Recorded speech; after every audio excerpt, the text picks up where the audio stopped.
Okay, so I'm trying to decide on how to play this. If I add the flange to it, it's got this cool tinny, it feels like steel to me, I don't know.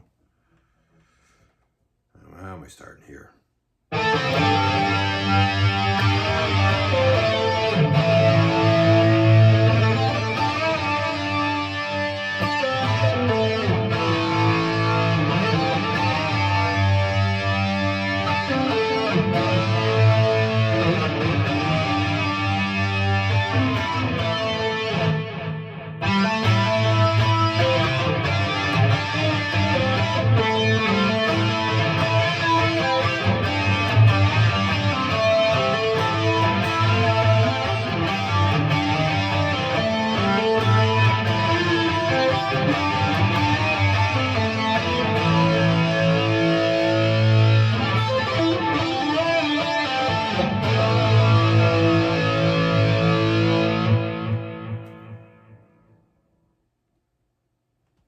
And if I take the effect off.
Anyways, that's my new riff.